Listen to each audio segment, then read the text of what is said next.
Ladies and gentlemen, boys and girls, I want to welcome you once again to another amazing episode of the Africa Today Show with your top Foxy P in the building. I like your boy, chopper of yam and fryer of plantain, chilling right here in Baltimore, Maryland. Confirmed. The ginger is so internal, ladies and gentlemen. I want to welcome you for the 174th episode of this beautiful journey. Let's start the show, ginger. Yes, if I confirm, it's your boy Foxy P in the building. I like your boy, the chopper of them and the fryer of plantain. Yes, 1995, 1999 Gidigbo champion. First Igbo governor of Lagos State. But once I yes, can I say yes, we fit. Yes, what I confirm. Are you done talking? Hey, baby, tell me, are you done talking? Are you done talking? Hey, yes, Father, confirm. This past weekend, some amazing things happened, ladies and gentlemen, boys and girls. I was so excited to get this uplifting message that none other than Omo Baba Olo OBO, of which if you know what Obo mean, you're supposed to know say OBO means something else.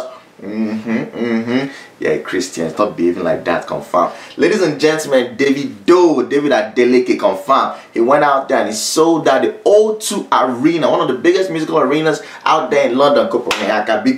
It was absolutely amazing. He went there and had an amazing show. As I see the boy just they come down, just they descend, I was just like, damn. So that's how the apostles feel.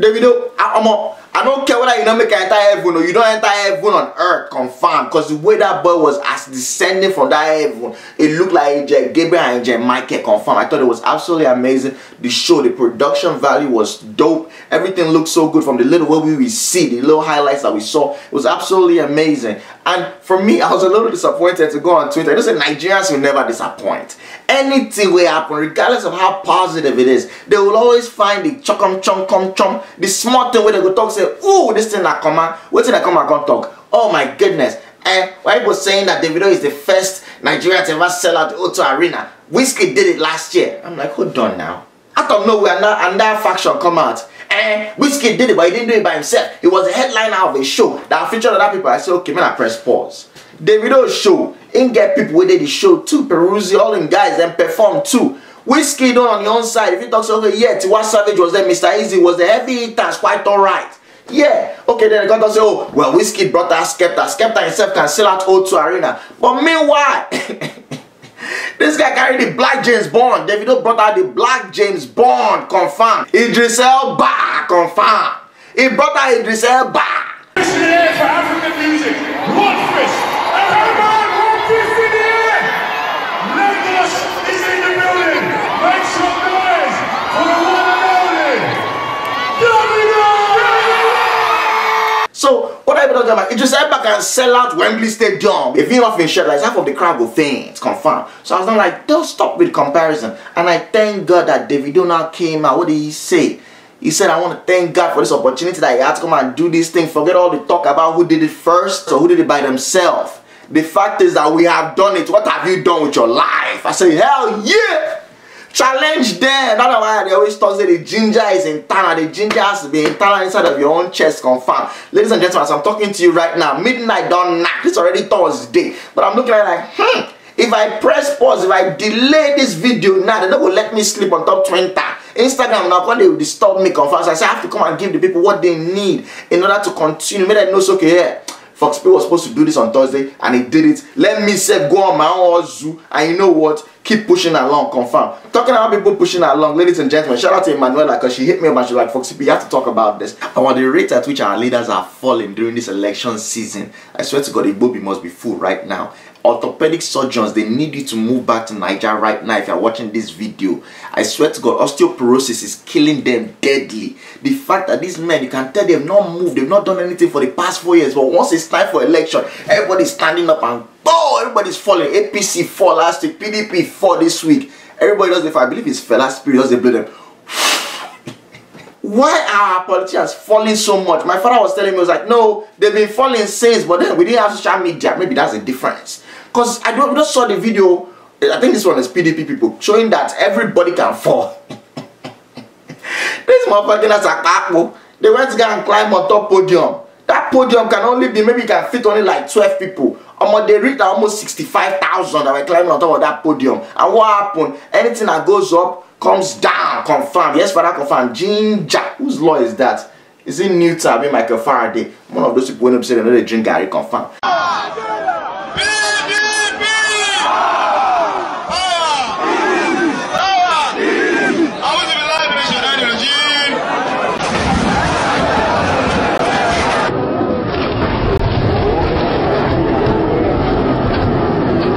Yeah, they fall down like this, like bag of Gary, and I was like, God dang it.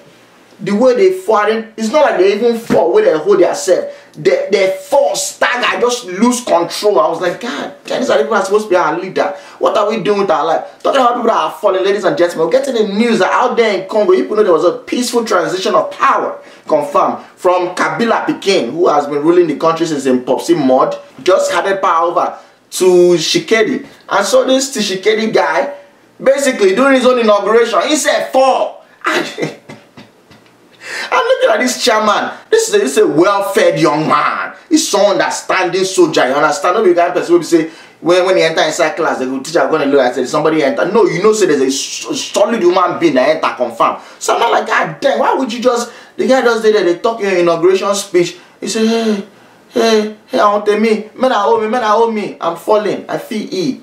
I am not okay. The last words by President Felix Tshisekedi as he suddenly stopped delivering his inauguration speech during the historic inaugural ceremony. The ceremony had to be cut short briefly, so let the president catch a breath. He later came back to the podium to continue his speech. During my electoral process, we saw my true person. I encountered a little moment of weakness. I apologize in front of the former president of the republic and our distinguished invitees.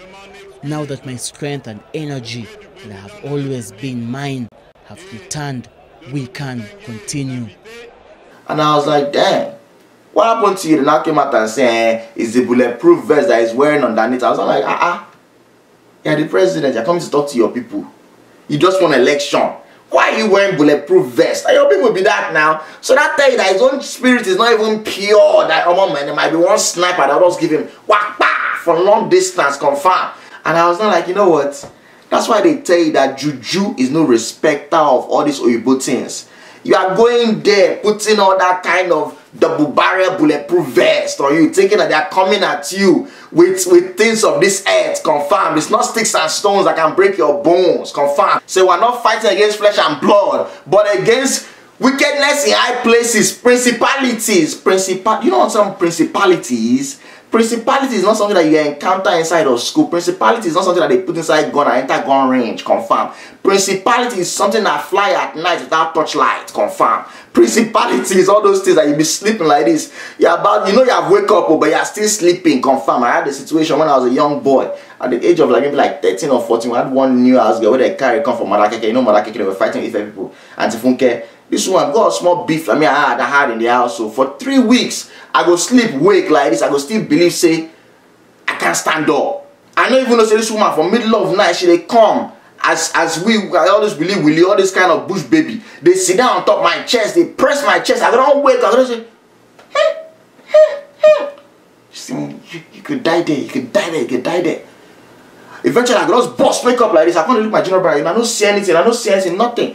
It remained almost like 3 weeks later. I now went for deliverance service. That's when the pastor just looking and say, who's holding you down when you're sleeping? I'm like, God dang it, man, this man don't have the zero though. And to God, I'm not even getting money to give as offering that day, but I had to go and borrow the small 5 naira I get. I put inside our offering. They say, well, somebody's holding you down. Come, let me pray for you, confirm. That's how when I finalized my auntie Funke that's pressing me in the middle of the night. She could have pressed lower. Moving away from that whole situation, we're getting the news all the way from Uganda now. And this thing made me a little bit sad. We're getting the news from a university out there in Uganda that decided that they want to ban certain things that the young ladies are doing. What did they say? They said they want to now enforce new rules in that university.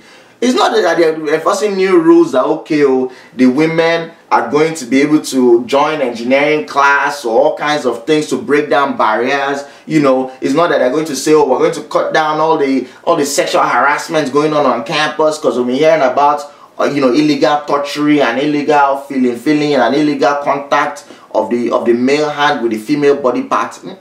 You know what they said? They said they're going to ban what? Mini skirts. They're going to ban cortex. They're going to ban lipstick. They're going to ban eye pencil. They're going to ban necklace. They're going to ban high heel shoe. They're going to ban wearing of trousers by female woman. So pretty much anything that women do, so they go fit come out as women with their pride in their bodies and their beauty. They just say, you know what, cancel. And I'm like, God damn it. Yo, this 2019, oh, they won't ban anything that these women are doing. We say they make them feel happy. We say, if you want to understand the real beauty in life, just spend some time. Don't do all this one like all these useless guys. We say, when I want to come out to that babe, you know, my popsy used to do that for many years, and I always wondered why. Morning when they go church, oh, as soon as he does bath, wearing clothes, yes, I'm ready, oh. The man don't already enter inside car, go to one car, they wait for my mom see. If the woman never comes, it's actually the one car. Get my open door. Back out of the gates, come the outside. For inside main road, they hunt for the woman. Whereas what's the woman doing? Just small pancake, small lipstick, small eye pencil. To give herself that ginger, say, yeah, I'm a woman that's out there that's about to go and attack this world. Confirm. These are the things that make them happy. That's why sometimes I enjoy it. I make another day, another small junior. Look at you. Pancake the other side. Bo. The other one go, bo. Give her a backhand slap. Bo. I say, hell yeah, let's go. I like that. It's a beautiful thing. That's why if you look the olden days, when you see all those kind, if you enter your grandmama room, you go see bed, you go see mirror, and you can see one small stool where they go sit down like this. For that stool there, they go just carry their rapper like this. Put them for the middle like this. Come take themselves to that next level, confirm. And I was like, why would you want to take this away from this woman? There's nothing about skirts. There's nothing about trouser. Nothing about makeup. There's nothing about anything that they are doing, necklace or cortex, so that they are rubbing. Cortex is what they use, just nail polish if you're American. But there's nothing about this thing that stopped them from being able to be wonderful students in your school. So why do you want to stop them? What is it about them? This is not military. This is not like you're in Deeper Life Church. Why can't you allow them just do their own thing? Anything where they feel do to press down my head. Sometimes I've been looking at Africa, I'm like, the way we interact with women, are we moving forward? Are we moving backwards? Because I just saw this one picture of the first Ethiopian female pilot from 1930 something. And I was like, God damn! You don't mean it. And then I'm getting the news in Nigeria. I said, we just had last year, we just had the first time ever, we had twin female women that are pilots. Isn't this amazing? I doubt that they went to a school where they say, you know what, you have to stop being a woman to be able to read your book. It's so backwards, and it just starts to take you all the way. You know, it makes you wonder, like, where are we going? Are we going forward? Are we going back? We as Africans. And that's the question I want to ask you guys today. Do you feel that Africa is moving forward? And do you feel that we're just firing reverse? Because whether you believe it or not, just because you're in a car that's in motion does not mean that you're progressing. It can be that they're firing reverse. And reverse said they finish gas. So ladies and gentlemen, I want us to ask that question. Get to the root of it. So let me answer some of the questions that we received this past week. Kunle asked me a wonderful question. He said, Foxy P, why did you drop that STB, suck that breast? So you know what I used to say now? Anything we know die in a Voltron, and when in doubt, suck that breast. You know? So something I started saying a long time ago, and the origin of that was basically, you know how it is now when you are chilling with babe, where we say, I don't yarn, I don't talk, I don't gist, everything else, you're chilling and you're like, should I make the first move? And she said, they look like, is he going to make the first move? And you're looking at it and you're not really sure. So that's the doubt in your chest. So my whole thing was like, when in doubt, suck that breast, you know? But I've had a lot of people in the past that have been like, man, this guy is talking about some intellectual stuff. and halfway through, you know, he's gone into horny teenage boy mode, talking about sucking breast. I mean, where the hell did that come from? Which to me, that's also just as important as the news I was talking about. The intellectual and the teenage horny, that's all in total in the personality. And it wasn't until a lady came up to me and she was like, yo, like, I'm not gonna lie to you, like, that suck that breast thing sounds a little rapey. And at first I wanted to argue, but I was not like, wait, hold on. Me, I don't get breast.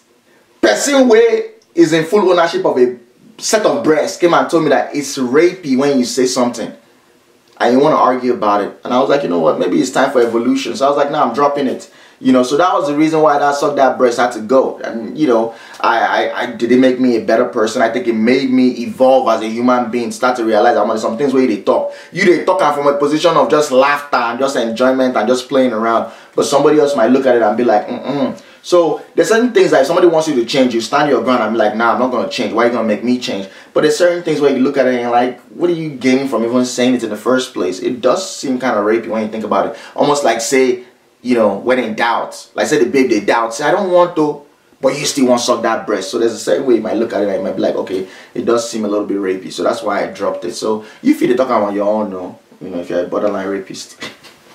Emmanuel also asked me a question. It was like, how do you think libraries, like private or public libraries, would change things in Nigeria? Or do you think they would change things in Nigeria? Definitely. If you think about our leaders, you know, the people that started, you know, the whole, you know, revolution when it comes to, like, you know, wanting to chase the colonists away, and our realization that we are Nigerians, we should be able to lead ourselves. Think about the Obafemi Awolowos, think about the Nnamdi Azikiwe's, think about, you know, Tafawa Balewa's, and, you know, all them people back in the day. The reason why they were able to do what they did was because they read. You know, we ourselves as Nigerians, well, Africans, we love knowledge. That's why we can quote more Bible verses than the Pope. That's why they read all parts of the Quran from beginning. I don't see where Pekin recite Quran from beginning to end. Can't start from reverse. They fire and they go. So knowledge is something that's absolutely wonderful. But let me tell you something that's even better. When you're able to get knowledge that's actually going to help you, that's actually going to uplift you, it's going to make you start thinking in a different way. If you think about all the major revolutionaries, whether it's Mandela, whether, you know, all the people who fight for real revolution, real struggle, one of the problems that we have in Nigeria today is like, you could make the argument that we got our independence relatively simple. So to us, it's not really, that's why we still have to have the civil war to really fight and struggle. We say, you can just, okay, yeah, we have struggled now, okay. You'd be like when you and your brother are now fight for inside room after an concert, I say, okay, are you going to move out? No.